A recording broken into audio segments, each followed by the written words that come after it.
Hello, hello. Welcome to Super Soldier Talk. My name is James Rink, and I am the host on the show. And we have Bruce Randall with us today. How are you doing, Bruce? I'm doing well today, James. Thanks very much. Yeah, thank you for coming on here. Also for being flexible, because I know yesterday we did our Montauk panel, and I also want to thank the audience members for joining us. So ultimately, this content is for you and your consumption. So um, today we're going to be talking about Bruce's new book, The AI Human Paradox. Um, Bruce, why don't you tell us a little bit more? What is the AI Human Paradox? The AI human paradox is where technology meets with humanity. So we have the AI chip, which was developed in the 60s, but until 2 years ago, we didn't have the horsepower to run it to show anything. And now we have ChatGPT and a host of others. And recently, we've just put a chip in somebody's on top of their brain, and they have automatic telephony. So they can operate a computer mouse with their thoughts. And that's something that it took me about a week to do with a piece of paper, and they get this automatically. So with that, where are we going to go from here? It's a paradox. Do we go in the good way or in the bad way, or do we go both? Right. Well, let's learn a little bit more about Bruce. So, your book, AI Human Paradox, explores AI, human enhancement, and also some of the regulatory challenges involved with AI. His insights delve into groundbreaking technologies of the 7 companies located in the brain computer interface, or BCA, or is that BCI? BCI. Okay. Neuralink is publicly in the forefront with brain computer interfaces and the development of superhuman capabilities through robotics and AI. Bruce emphasizes the urgent need for regulatory frameworks to keep pace with these advancements, warning of a Wild West scenario where unchecked AI developments could pose significant risks. But we're gonna go a little bit more into that just a bit. So Bruce holds or has held positions. He was a founding partner, vice president of business development. He was CEO, COO, board member, and chairman. He's founder of the eSynergy Group LLC, an AI consulting company where he is writing the book AI Human Paradox. Bruce is a dynamic thought leader in the forefront of AI technology and business innovation with over 25 years experience as a fractional C-level executive and consultant in starting, managing, aligning, and merging companies. His reputation as a leader, business leader in this profession, has positioned Mr. Randall as a powerful resource in today's e-business environment. With a rich background in guiding businesses through the integration of AI, Bruce helps bring a unique perspective on the transformation potential and implications for the societal impact. He's a graduate of Johnson & Wales College, where he received an associate's degree in finance and a bachelor of science in management. Yeah, degree in management. Also, you have an MBA too from the International Business School at Johnson & Wales. Oh, and you also had a certificate at MIT regarding AI. Yes. Wow. Are you applying for any other degrees? You still studying anything else? Well, I'm a passionate researcher, so I'm covering the information, staying up on AI for my book. And afterwards, when I'm done with the book, on my second book, I may actually engage in another AI course. Very good. Very good. So someone was commenting they want to buy your book, but you can't buy it just yet. When is it going to be released? Or when's it going? It's going to be released this fall, and it will be on Amazon. It will be on the website, and you can always find me on LinkedIn. Very good. Well, we'll have to bring you back in the fall to let people know so they can buy the book. Sure. But mark your calendars. So, Bruce, where should we even begin from all this? So, maybe tell us a little bit about yourself. What got you into the field of business management? Yeah. Business management. Well, when I was young, I had a small business when I was 15, and I realized that I could do pretty well just me direct. And that propagated to my first business and my second business. And I worked for some companies along the way, but I always had something on the side that I was doing. And then I ended up selling cloud and AI. And I really got a taste going into software, what it was about and what the possibilities were. And with AI, it's really, there's no bounds to what we can do. We just haven't learned how to do it yet. And that's where we are. And I found that fascinating, not only with what's happening now, but with what they're doing with the brain-computer interface, with putting chips in people's heads and what those people can do. And then with my experience in meditation and a Reiki master and energy, and then understanding that technology, I can bridge the difference between the two with the possibilities for the future. Very good. So let's go from, I guess, when you started in this field, what were some of the capabilities or applications of AI, and where is it today compared to where we are today? When I first started in the field, AI was just starting to get in the back of some of the software and applications in a very rudimentary way. And then it started to come forefront where they were offering an AI product separately or in conjunction. And as I researched to learn about this, it's a never-ending research. I mean, AI is moving at a pace where, when the cell phone came out, it took essentially 10 years to go from a bag phone to a handheld. And right now, AI is moving so fast that every month you've got significant developments. So I would say that our year is pretty much probably about 7 to 8 years in AI. That's how fast it's moving. Wow. Okay. And where did AI begin? Like, what were some of the places where it was being researched? And Sure.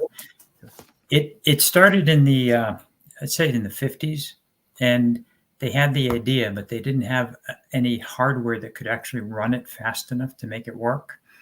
So it was talked about, and they did some tests along the way as faster computers came out. But it wasn't until a few years ago with NVIDIA's chip that they came up with that they could actually do the compressions with the algorithms to get the speed needed to make the AI work. Because AI is a very, very fast processor that can cover vast amounts of data and make the connections very quickly. And that's why in ChatGPT, if you put something in, you get information back based on what's in the database. Okay. The critical difference between ChatGPT and Google searches the world. ChatGPT and the other large language models, they search their database, which is updated monthly, but you may not have everything in there that you need. And what I say is trust and verify. You trust what you get back, and then you verify the facts because you want to make sure that they're accurate. all right. What about a DARPA connection? Well, there's talk about the DARPA connection, and there's not a lot of information specifically out there on that. But we do know that the military and other entities are using AI, but we don't know how they're using them. And that's kind of the paradox that we're in, because how far do we go with AI and the human? Because we can go very, very far with this. I'll give you an example. Neuralink, which is Elon Musk's company, that's the most prominent company that's out there today. They do press releases and tell how they're succeeding. In a recent press release, they said that one of the things that they would like to do next is somebody who loses their arms and legs, they can put robotic arms and legs on, and they can control them with the AI chip. And they said it's difficult if they only have one arm and one leg because it'd be imbalanced. But if it's 2 arms and 2 legs, they could do that. And then they further expanded when asked is, what do you see in the future?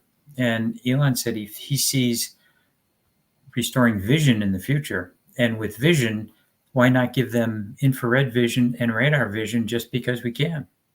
So what you're doing here with the AI chip, we've found that AI enabled telepathy or telemetry with the computer, so you can think and the computer responds to your thoughts.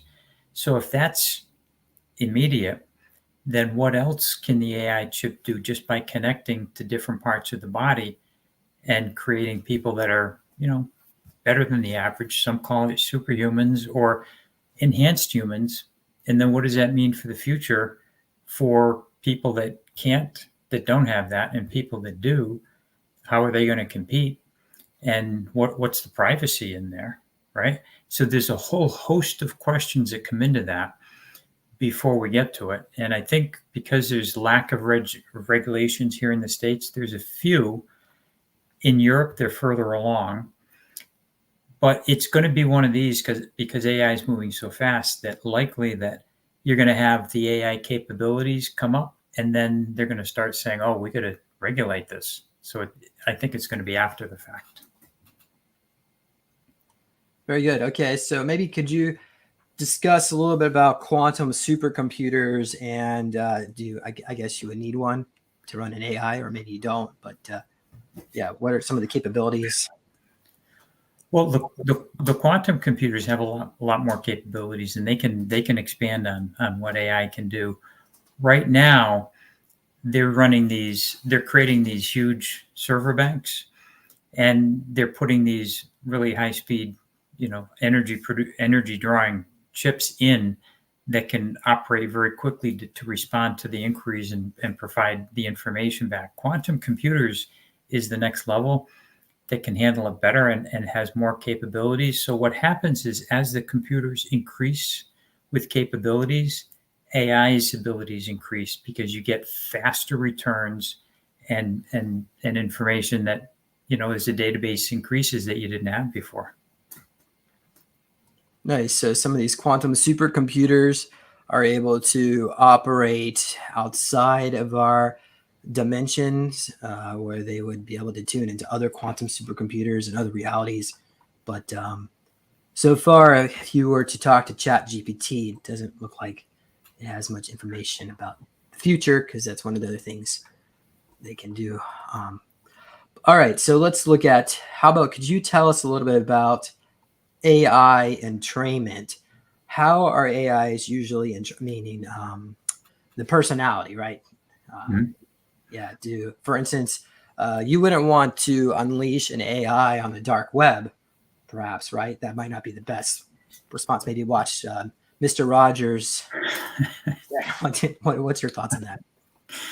Yeah, AI needs to be managed because Google, Facebook has had a program, and Google also did, where they had robots that they were working to solve problems. But when the robots created their own language, then they decided that they needed to deprogram them because they couldn't monitor what they were talking about or what they were communicating. So the crux is, when AI learns how to program itself, that's when we lose control, because then AI can start programming what it wants, and we don't have it. There's not much we can do about that. So we're not there yet. How long will it take? It's unknown, because it's moving so fast that we just don't know what the future months or even the year is going to bring. But I would say that we'll probably be there within 10 years or sooner. So that's a point where we need to start talking about regulating certain aspects of this, or putting guardrails on, because in this world that we're in right now, it's a little chaotic, and if AI got in the wrong hands, further than what they're doing now with it, it could actually do more destruction than more good. Because in military, there is AI involved in there. You can read about what they're doing with that. But it's kind of managed. But out in the open, we've got a lot of smart people on this globe. And if it falls into the wrong hands for somebody that wants, the things that humanity doesn't want, it can be a battle. Thank you. How about we do a little short discussion about self-awareness? Mhm. What is the definition of self-awareness, and are these AI self-aware or even conscious? Do they have a soul? Well, first I'll address the consciousness. AI is not conscious now because consciousness is being able to feel, being able to experience, and being able to express. And we do that when we speak through the energy exchange, through the vision, the body language, the tone, the language, and so forth, and the way it's said. AI does not have that ability yet. It just has the ability that's in its database to react the way it's been programmed to react to different things. So consciousness itself is something that it's really all over the place. Some people are born fully conscious. Some people are fully conscious by the time they're in their teens. And some people take a long time to get there, and some people never get fully conscious because it's a process. As we're here and come back, it depends on where we are on that track. I've become conscious due to the experiences in the last several years and the progress that I've had with meditation and all the energy work that I've done, and I get trained on it on a weekly basis. So consciousness isn't in AI, but it's something that we all try to get to. And I'll give you an example. A simple example is if you're going out and it's a sunny day and you have a thought, bring the umbrella. And you say, I don't need the umbrella. It's sunny out. And you leave. And then, of course, you get caught in the rain in the afternoon because there's a rain shower. And you say, I should have listened to myself. I should have brought the umbrella. That's your consciousness saying, you might want to do this. You can override it. And then the next time when you have a thought, you say, hey, I'm going to listen to it because it's been right the last 3 times I've ignored it. Now I'm going to start listening to it. And that's the beginning of consciousness. Does that make sense? Yeah, thank you. Sure. So in your own words, how would you define artificial intelligence? Artificial intelligence it's a computer program that is able to very quickly go through the database that it has. And it's a massive, massive database that's updated monthly.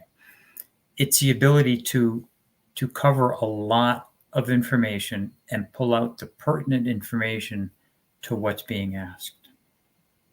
And that's being done so quickly, quicker than it's ever been done due to the advancements in hardware and and the chips and the algorithms. So that's essentially what AI is. And then you can take that and apply it to many different things, including humans, and get amazing results. So how would you define a artificial neural network as compared to a neural network? What would you use? A neural network is a network in which the AI program transfers information among itself. And that's where you get into the data science part of AI and the back end and how this works. And that's the course that I took at MIT. And I didn't know getting in, but it's heavy in math because it's all data in the back. It's all math. And you can take a picture of a car, you can dissect it by pixel and transfer that somewhere else. And if you want to change the color, you can change the color and it comes out an exact match, different color. That's what AI can do at a very basic level with pictures.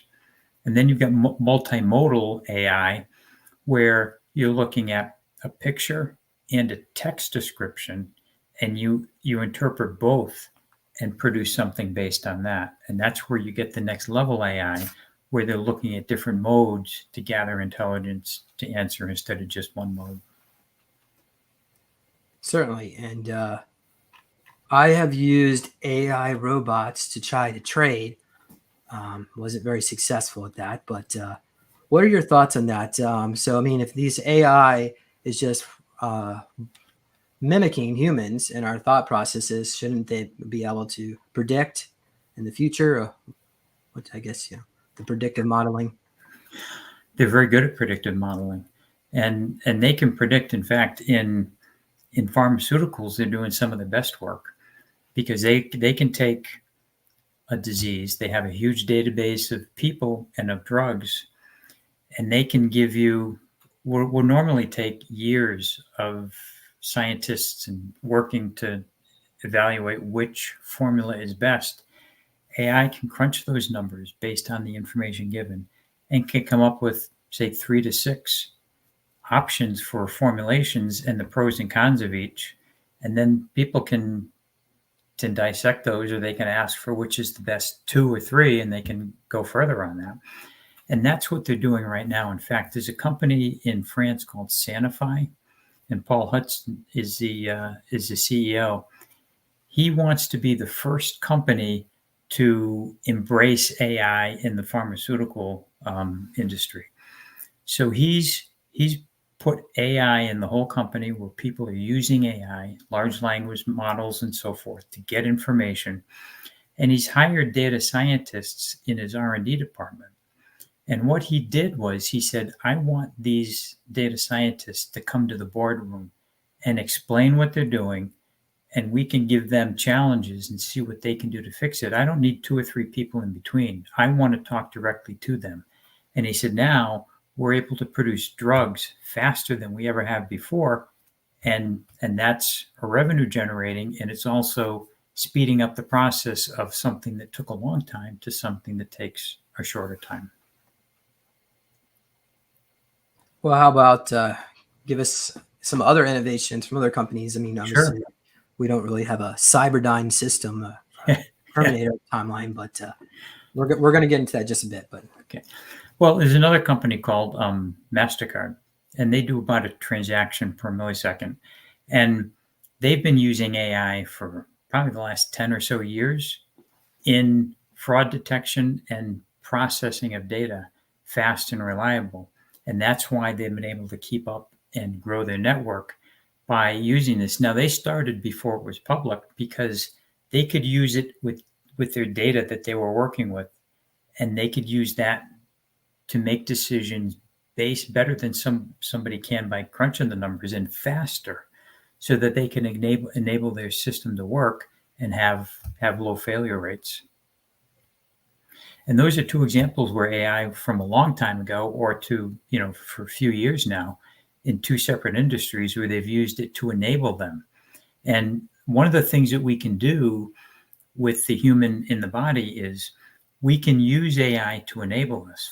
For example, and this gets into the BCI a little bit, where we've given a person a chip in their brain, and they've got telepathy where they can think and the computer chip moves, right? And it took me a week to figure out how to do that myself.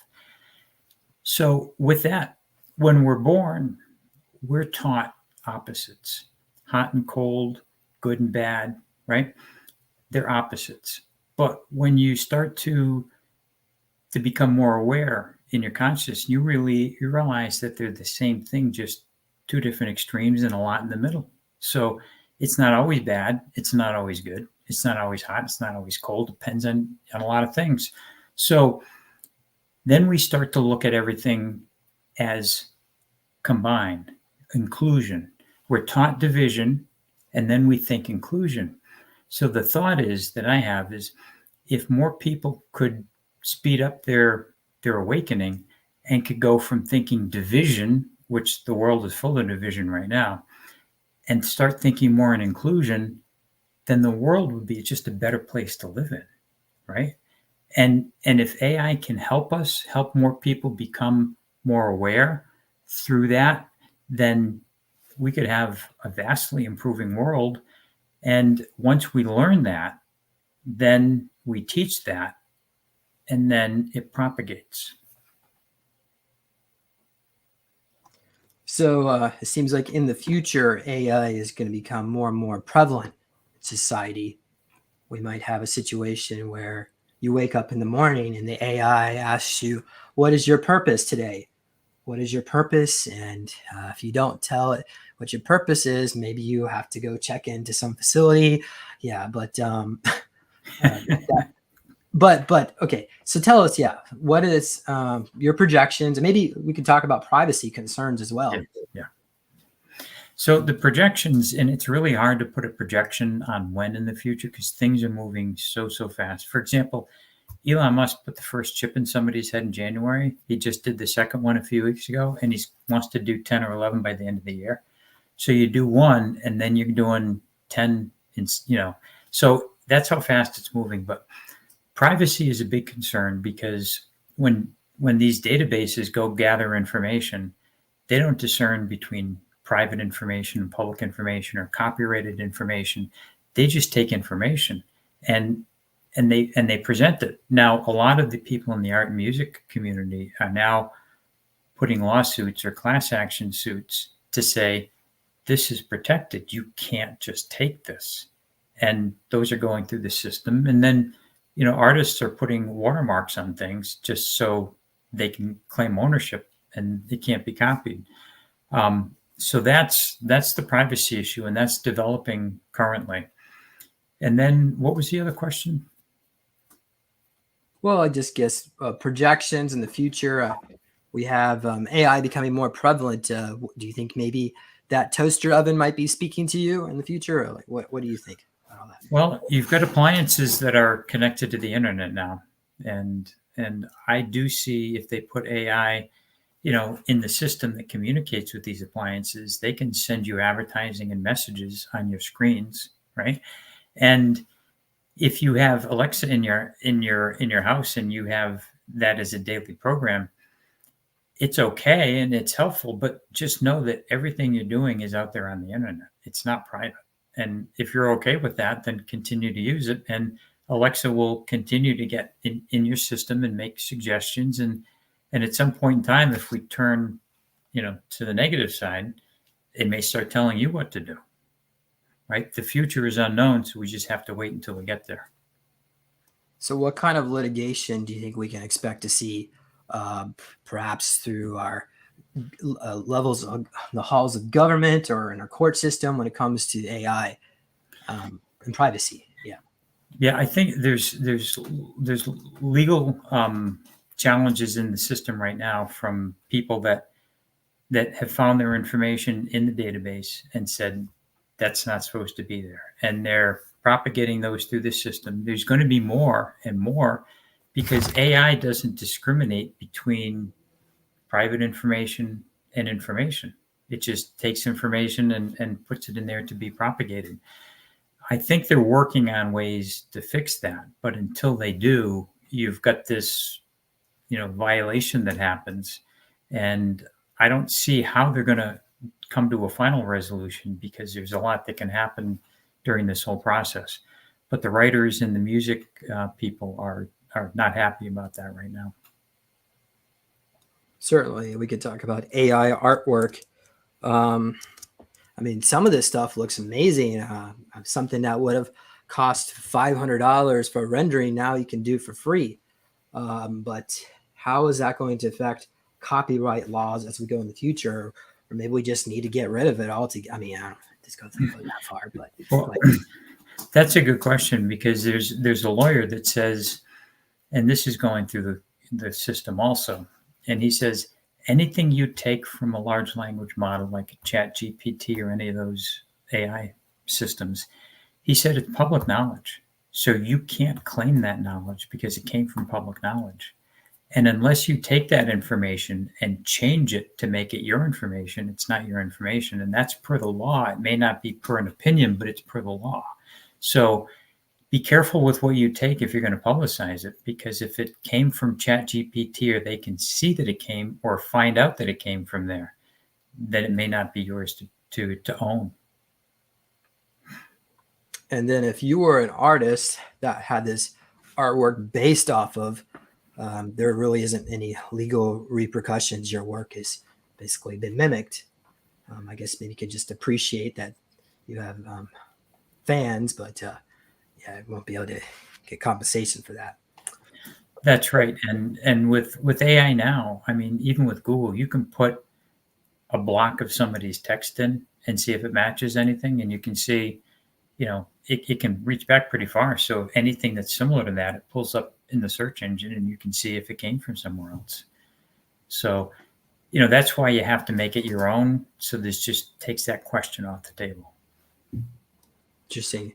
Here's a great comment from Jason. People are using AI to emulate popular SFX and uploading to Spotify and making claims, copyright claims on YouTube. You can even like make movies now.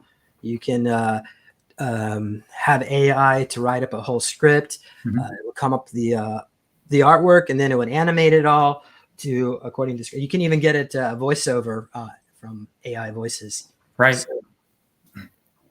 and the voices are getting better because they're coming in with inflection. They're getting very good, so that it's getting harder to discern between what is human and what is not human.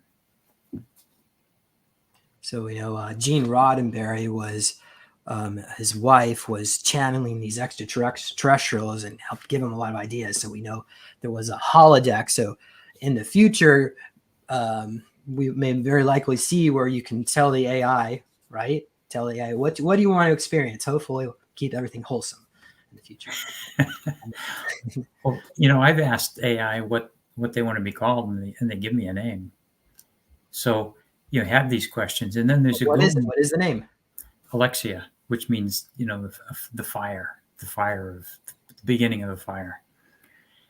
And there's a Google engineer that created a program, and he was put on administrative leave because he said this program has consciousness. It's the way it talks to me and relates to me, and he was chastised for doing that. He spoke out a few times, and then he was put on administrative leave. And he said, "Look, I'm a human.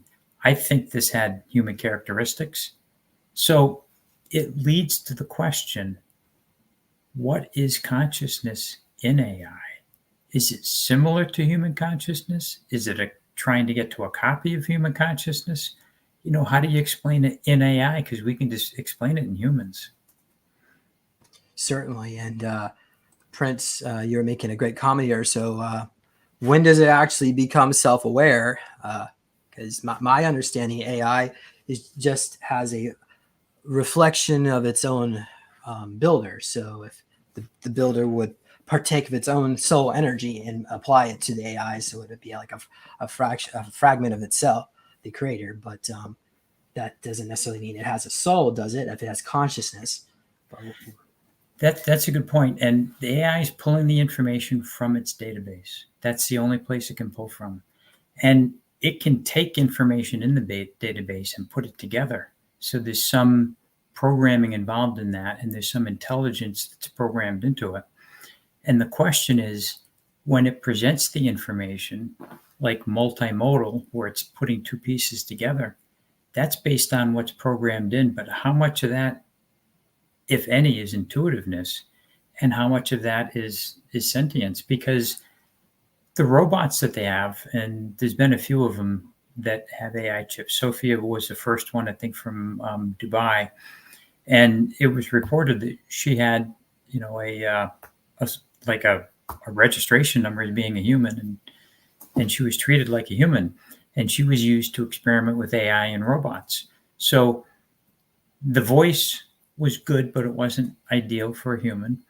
But as they've come forward, and there's new advancements even this week in voice, you can hear the voice, you can hear them talking and stuttering and umming like a person and presenting a question. And I said, that's the closest that I've heard to a human.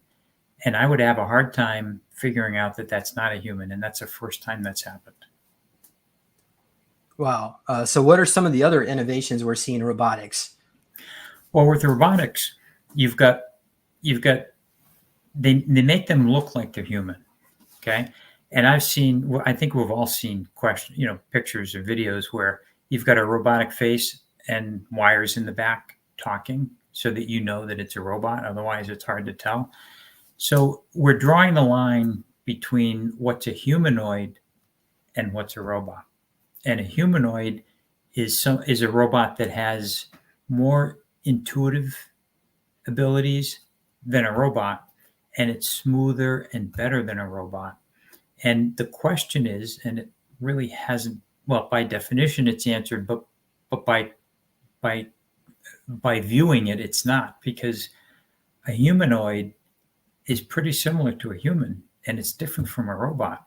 So we're taking one step closer to being human-like, but they don't have consciousness yet, but they're getting closer. And as I mentioned, that we've got one foot on the bridge for consciousness, and AI's got one foot on the bridge.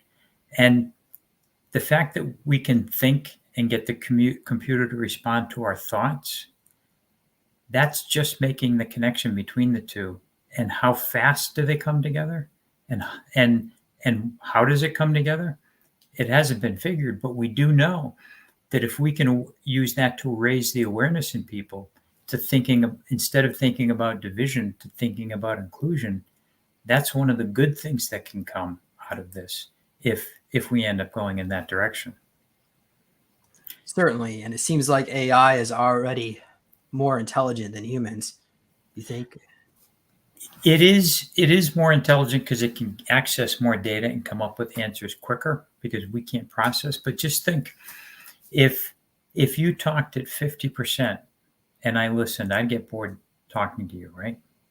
Because you're talking at half speed and my mind's going faster than that. If you talked at 200% or 150%, I'd have a hard time keeping up with you because you're talking that fast. Now just think about AI. It communicates much faster than 200%.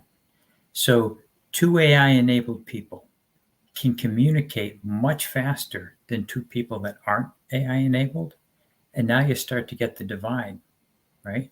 And that's where it's starting to go. Whether it will go there yet, we don't know, but it's starting to go in that direction where, Neuralink says, put your application in, and if you're accepted, you too can have a chip. But we don't know what the intake requirements are. But, if for example, I wanted to go in and get a chip and I said, I've been in sales and CEO and all that. If I want to be better at business, I'd like to have a chip to make me better at business. If I get accepted, I could go in and come out with a chip that would make me faster than the other business people and probably better and better ideas, faster, futuristic ideas. So it's likely that I would do much better in that market because I've got the advantage of knowledge.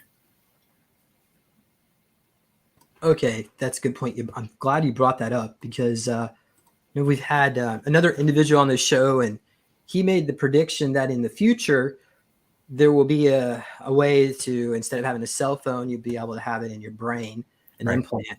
And in that particular construct of reality, if you had that implant, you can most likely be operate in a senior role position of companies and management. But if you don't have that chip, you most likely won't be able to get those positions because you'll be at a severe disadvantage. So we'll have a situation where, well, what if you want to be an organic human? You don't want to be AI and trained.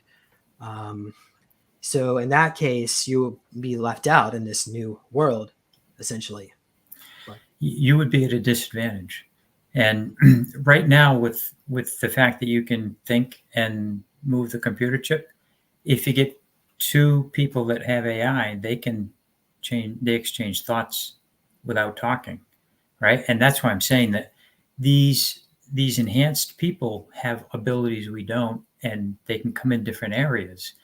But one thing that I recommend that people do is, for whatever work they're involved in, whatever venue or vertical they're in, look at what's happening with AI in that vertical and start getting knowledgeable on it. Because if you don't start getting knowledgeable now on it, in a few years, you're going to be competing against people that have for the same job. Nice. And I put down here in my notes, when will AI be smarter than all humans combined? The jury's out on that. I really can't say that, and it depends how it progresses and if we allow it to go in certain areas. But as soon as AI can program itself, that's when we start losing control. Right. So in the future, AI will be in charge of menial tasks where humans could do what they are good at, which is being creative, right? Tapping into their soul potential. So both in a model, an information model. The more information in the model, the better the machine can work, the algorithm. So there were some timelines where there was, I know Jimmy Payne has talked about it, where there was a Terminator timeline that did occur. But in that timeline, the AI, 1,000 years in the future, realized it made a mistake because by deleting inputs in the system, it wasn't able to be the most efficient AI. So that's why I think AI will most likely become a positive thing, because it's just like all parts of creation, it is trying to just get along with everyone and to mimic nature, because we're all just reflections of each other. So, okay, well, anyway, but let's see here. Could you talk about AI self-driving cars? Now, I Sure. really look forward to the day where you can go out to the bar and actually drink and come back and be safe. So, not that I recommend you do that, but I'm saying that it would be nice to read a book to go to work, and Yeah. I could drive and go long distances and sit in the car and just have a great time. Yeah, and I like taking the train because I can actually get work done while I'm going. And it's similar to being in an autonomous car where it can just go and I can continue to do the work. The autonomous cars are making progress. In fact, BlackRock had a chip in somebody's head, and they put this person in a car, and they controlled the car with their thoughts. Okay, so it's being done now, but I think the few companies that are in the lead on that, one of them is Tesla. They're testing it in China right now, and they want to get to autonomous taxis and delivery cars. Now, it's based on operating off a mapped system and communicating with the car, and then with sensors to make sure that the car is doing what it's supposed to do and relating to the stoplights and all the signals. I think we have that to a degree right now, and we're going to perfect that, because it's not a big jump to do that. I think we'll perfect that, and then as soon as they can do that and not have any negative effects like crashes, and they can rule that out, then I think it will start to gain mainstream when it becomes affordable. But it's the same thing with with the chip in somebody's head. It's not cheap to get one right now if you get accepted. So until we're going up the curve right now, and we're not even halfway up the curve, the bell curve. Until we get to the top of the bell curve, we're still, in fast moving companies coming, companies going, companies coming out with new ideas and new ways of working with AI. Once we get over the top of the bell curve and start going down, then we get the companies that are going to be around that have something that's worthwhile. And then they start propagating, and then more companies start coming out. But we're in the hype and we're in the wild west of it right now, because we finally got something that has so much capability, both with humans, in pharmaceuticals, in information, that we can make great advancements forward.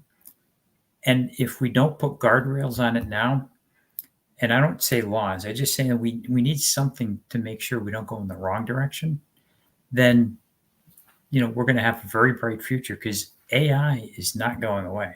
It's here to stay. And if you don't start learning it now, you're going to be, behind the 8 ball down the road, because it's going to be in every area. It's in your cell phone, right? It's in the software you use. It's propagating, and it's very helpful at this point.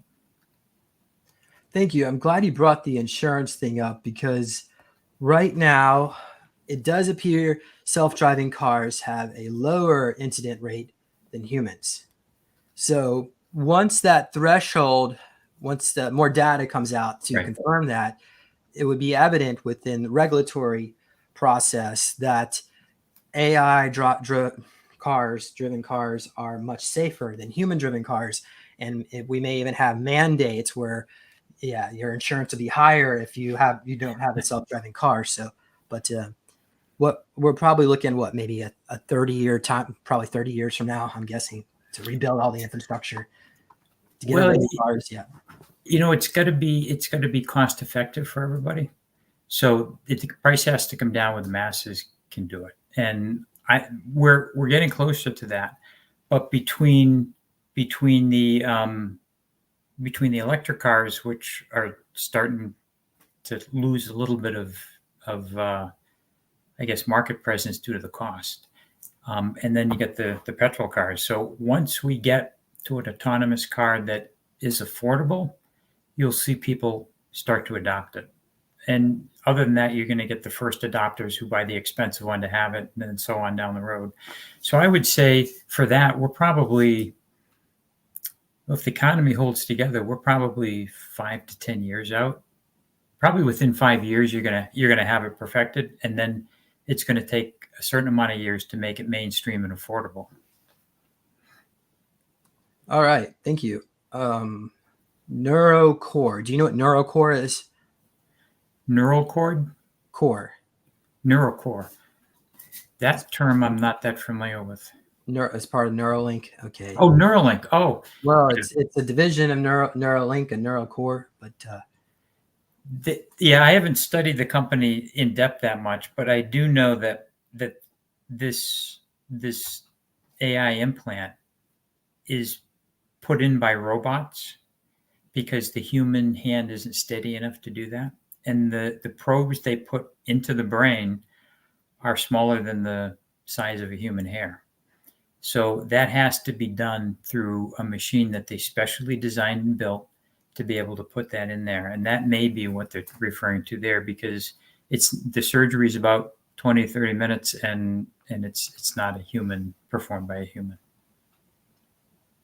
thank you. I don't know which guest it was on my show, but there was some discussion where Neuralink was a division of Monarch, and some of the technology was if you get contact with it once, then you're fully AI and trained the rest of your life. You're infected with this AI. But like they're now, what they're showing is to the public, oh well, we're just like what 5 years, we're 10 years behind DARPA or something. But what they're not telling you is that they have an underground facility where Dracos are down there giving them technology to 10,000 years from the future. But Right. now I know that might be beyond this conversation, but I just want to. I think maybe if there was a way to use the Neuralink without having it put in your brain, might be a safer option, so you can take it off, if that's even possible. But maybe in the future. Well, and that's where I'm saying you want to do what's good for humanity, then go in the other direction, and that's really the challenge right now, because there's plenty of negative ways it can be used, right? And it's a matter of whether we want it to go that way. And AI is used to be an enabler for us. That's how it benefits us, to enable us to do better, faster, more accurate. But when you start getting to where it's used against humanity, we all know it's going to go there, or it may be there already, but it's a matter of how do you control that? Because, it's hard enough to compete without AI. With AI, it just brings it up to a whole other level. Thank you. Do you know who Al Bielek is? Al Bielek? I don't recall that one. Okay. Well, I'll just make it real quick and then we can move on here. But quickly, Al Bielek said that he went to the future from the Montauk Project, and this particular timeline, it was about 800 years in the future. And there were levitating cities, and it was a fully socialistic society, like 100% socialistic, where this AI was taking care of all the people. And then they went to the future beyond that, and they found that people just lost interest, like the whole society collapsed, because once it became fully socialistic, people lost interest in life, just living. So it seems like now, of course, once you look into the multiverse, everything could change. So we're not necessarily that's going to be our future, but it does look like that AI will become more prominent in our governance and lawmaking. It may even be to the point where it's just easier to allow AI, because that particular AI was telepathic. So if you were a criminal, it would do quick, swift justice. But AI could liberate let's look at the case law, for example. Mm-hmm. Half of all laws on the book is case law, but there's a paywall there. It's like $1 a page from Pacer. Now, if we could liberate that that case law, put it into an AI database, what's going to happen to our attorneys? So attorneys will have to be retrained for something else. Right. That's right. And if you look in the campaigns, AI is being used in the current campaigns, right? And it's pretty. If you're aware, you can look and you can pretty much see that. With case law, I mean, that's anything can happen there, because you're right. It is so. If you're going to go by what's been done in the past, and we all know that some of the rules that have passed based on what happened in the past are flawed. The Chevron rule was just overturned, right? And that's a huge overturning. So when you start getting AI involved in this, you start getting different perspectives, and you start getting better, defenses and offenses based on getting the massive information and bringing it down to a point where you can use that. So it's really hard to predict that, because it can go in so many different directions. But it would help liberate people if suddenly the average Joe Schmo could have access to the same level of attorney as, say, BlackRock, for example. Well, and that's true, as long as you have the judges that are making fair and balanced decisions, right? And you have to pick and choose there. Okay, thank you for that. Okay, that's where do you see AI going in the future? I think that might be my last question on this list. What's your thoughts on that? I see AI going to, within the next 10 years. I think AI is going to be able to program itself at some point, but I don't know when that will be. And in the next 10 years, we're going to draw closer comparisons to human consciousness. It's a ways out. It may be longer than 10 years. It may take 20 years, because that's a pretty heavy lift. But we're there with being able to think and have the computer respond. I think AI is going to be in every vertical. And it is now. We just don't see it. It's in pharmaceuticals. We don't see it there. It's in financial processing. We don't see it there. We're starting to see it come out in kioskless checkouts, and we're starting to see all these automation with intelligence at a low level. When that propagates and we start having AIs fly planes, right? Or if you have a helicopter pilot from the military that gets a chip and he says, I'm going to download flying a passenger jet, and he's got all that information and he aces the exams, and then he goes and flies the plane after he gets his hours in. That AI-based pilot may be the best pilot you've ever had, or it may not, because Scully was an AI-based, and he landed it outside of all probabilities very successfully in the Hudson. Could AI have done that? Who knows? Can they think that way? We just don't know. So there's so much we don't know about what AI can do. It's really hard to predict the future, other than generalities, where I think in 10 years, we're going to see a lot of advancements. And depending on how the economy goes in the next 5 years, I think we're going to see brain-computer interfaces step up to a point where it's still going to be expensive, but it's going to be more widely used. Certainly. And we had eyewitnesses who touched craft in Area 51, where some of these craft were organic. But it looks like they have a telepathic interface where you don't actually drive it. The craft drives itself. So it seems like AI can become more organic. There might be an organic component to it. But I think it has to do with the consciousness of who's developing it and what they put in that. For example, the crafts, they have to connect to it, and then their thoughts control the craft, right? So that's what I'm saying with the airline pilot, with its AI enhanced. He's flying the plane, and by the books, he'll probably be the best pilot you've ever had. And we don't know if you have to go out to the books to make some maneuver that's going to work. You don't know if that capability is built in there, because it's just by the book. So if you have the human intelligence with the AI, and they can think and respond out of that, that may be a better combination in theory, but we just don't know yet. Thank you. Okay, we got some. Just quickly go through questions from the audience members. Does AI even comprehend humor? AI, if it's in the program, it can do that. It can tell jokes, but if you tell it a joke and you don't tell it's a joke, I don't think it's going to be able to respond the way you want it to. Okay. Would AI ever want to wipe data? Well, when AI programs itself, I do believe it will be wiping some data and creating new data.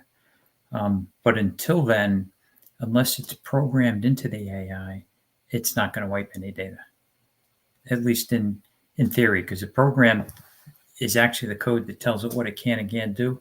And so far, it's still staying within those bounds. And certainly AI works most efficiently when it has the most amount of information at its database. So right. The more information, the better. And it's ultra fast how it processes that information. AI is probably dangerous because it can outthink foreseeing longer, is forecasting longer, and maybe more accuracy than AI. How do we keep in capability of being able to see and realize the game of theory? Okay, so basically, how can humans compete with AI if it's so more advanced than us thinking process wise? I can tell you how you can compete with it. Number one, if you really want to compete, you can start taking some courses and understanding the back end of AI. I've taken an AI data science course, and it is quite interesting how it works. And there still is a little black box in there where something magic supposedly happens. So I'm getting deeper and deeper in this to understand it because I want to know, because I'm writing the book. I need to understand the rest of this to make the further predictions. But for everybody out there, whatever their profession is, look where AI may or is impacting it now, and start learning about AI. Start learning about how you control it, how you can work with it, because that's going to put you in the driver's seat down the road when AI propagates. Those that know are going to do better than those who do not know. Thank you. So all the attorneys can start sitting on the corner selling their pencils. They can research AI now. We can dream, right? Pentagon Directive 3000.09. Do you know that? You know what that is? I don't, but Pentagon Directive scares me, right? So they're using it already. They're using it in many ways, and it's hard to get the information as to what they're doing. I don't go on the dark web, so I don't get that information. But they're using it to propagate their cause to get what they want. How they're doing it, I can't tell you. Okay, quickly, DoD Directive 3000.09, Autonomy and Weapons. Establish policy and assigns responsibility for developing and using autonomous and semi-autonomous functions and weapon systems, including armed platforms that are remotely operated or operated by onboard personnel. So guidelines to minimize probability and consequences of failures in autonomous and semi-autonomous weapons. So basically, weapons that are autonomous, maybe robots, could be robots, autonomous robots with weapons on the street, RoboCops maybe. And the fringe, yeah. And I think we're touching on it with these intelligent drones, right? So they're going to have, war, missiles and things that move like robots, and they already have dogs. They've already trained these robotic, AI dogs. They've got a lot of things at their fingertips. And if you notice, these wars, there's not a lot of people involved. A lot of these are by smart missiles and by drones and by other weapons that they have that don't involve a lot of people. A certain amount of it is people, but a lot of it is not. And you've got these rockets going back and forth, and these interceptions are, have AI in them to intercept them. So it's interesting how this is starting to come out in the public in pieces where you can see how it all works with each other. But what you don't see is what's in the background and what they're doing now. Okay, this will be our last question today. Can you elaborate on how AI is used in the election campaigns? Yeah, yeah. I saw I've seen it, online where you've got a plane and then you've got a candidate coming down the plane, and you can see the reflection in the plane it's an open tarmac. And then all of a sudden, people are put in there making a lot of noise, yelling and screaming and cheering and so forth. But then when you look at the faces on those people, you zoom in, they're all disfigured, right? So the fact that the plane is reflecting a blank tarmac, you've got a bunch of people there and their faces are all deformed. That's a pretty good example of how AI is creating the mirage of there being a great entrance to one of the people running for president, and there's a lot of people there to welcome them. So if you start looking at the details in the pictures, you can start seeing things that you can catch to see whether it's real or not. And as far as a written word, there's probably no way to find that unless you try and copy it, put it in Chat GPT and say, hey, where did this come from? And you might get some hints that way. Okay, but how's it used in election campaigns? Oh, for election campaigns, well, they can use AI, which is a program in the equipment, to say give 75% of the vote for one person, and for each 75 that person gets, the competitor gets 25%, right? And you can do this, and you can put this in place, and you can have it maintain that, or you can have it increase it if the margin gets below this. It's kind of like programming it, but it can automatically do this based on how on how the votes are going. Now, we know there's a lot of truth and there's a lot of untruth on the voting machines, and if they're connected, then AI can come in and do whatever it needs to do to maintain a certain margin and make it look real, right? Or make it look more real. And I think a lot of that's been done in the past. I mean, there's a lot of court cases that have come out on that, and when you look into it and you see what's occurring there, and then you look at the capabilities of AI, you see that it can be done to a point where it's harder to see it. It's more clandestine. So we can do predictive modeling to predict who the next president will be, for example, or we could do, or it could be used to manipulate the vote. So we got to be careful. By the way, not saying that happens. Yeah. It's in the get deleted by YouTube about that already. Oh, in the polls, I mean, we've seen in past elections where the polls were all wrong, and that we've learned to question some of the polls, because to question it is to look deeper to see what's there. And I think with all information coming out, it's good to trust and verify. Where they say that, let's see if any of this holds up.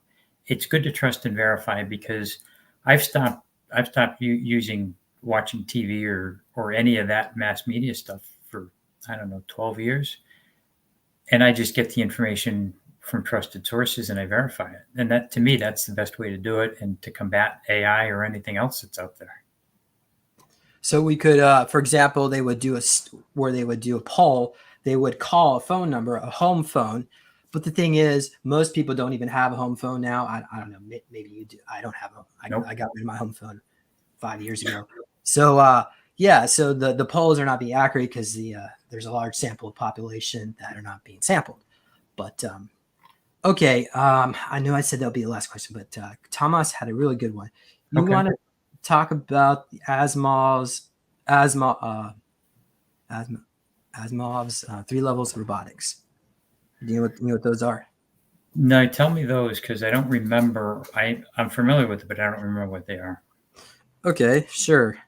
And thank you, Thomas. I should probably know it too. I think that's where like do no harm, right? Let me see here. Oh yeah.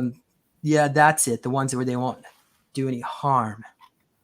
A robot may not injure a human being or through inaction allow a human being to come to harm. A robot must obey, robot must obey the orders given by its human beings, except where such orders conflict with the first law of do no harm. A robot must protect its own existence as long as protection does not conflict with first or second laws. Yeah, there's been a couple of incidents that have been publicized, and I haven't looked into them, but they've been pretty widely publicized, where these two robots were programmed, and they were programmed to do harm to each other. And what the robots started to do was saying they're going to wipe out the human race, and then they deprogrammed them. So,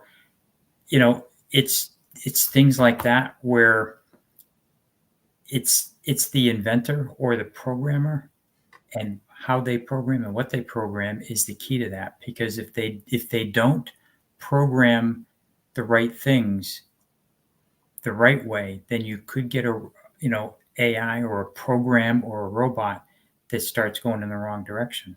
And that's why I'm saying you need guardrails so that it doesn't go in a direction that's against humanity. Because you've got these robotic dogs that the military has, and these robotic dogs are meant to do a job, right? And we don't want to get in front of those dogs. So we don't want them in public, but it's okay to have them there. All right, everybody. So go over to Bruce's YouTube channel and subscribe. So when the book comes out, you can get notified. Again, it's the AI human paradox, right? That's right. The AI human paradox, and the AI human enabler is a subchapter.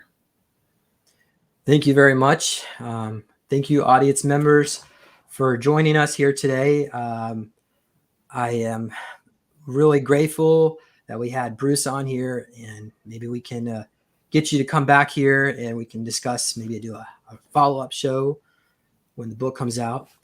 And everybody, go to my nonprofit, Healing Soul Survivors, and make a donation. I do not get any monetization here on YouTube. I love giving away a bunch of free videos. I want you all to be educated. You can also go to Neological Tech and purchase a copy of my book. You get a meditation cube. So we're gonna work on trying to get the one supposed to Bruce. We're gonna try to get that one out soon. And then yeah, and let's see here. You can go to supersoldiertalk.com and put your email address in there. You get an update when the conference, the details of the conference come out, so you can come and join us for next year. And thank you so much, Ronnie. I appreciate that. HealingSoulSurvivors.org. All right. Any final comments, Bruce? All I can say is that try and get knowledgeable on AI that's in your field, because it will pay bonuses down the road. I want to thank everybody for coming. And James, thanks for having me on your show. Absolutely. Namaste. We'll see you all later. Everybody have a great day, whatever part of the world you may be, wherever you are. We send you love and light, and adios. Bye-bye.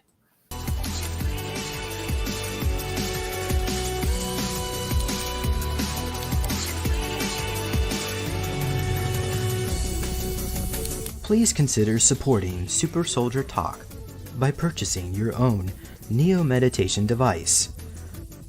Your Neo Meditation device will help you reduce stress, integrate trauma, enhance intuition, enhance clairvoyance, and enhance creativity. Get yours now at www.neologicaltech.com.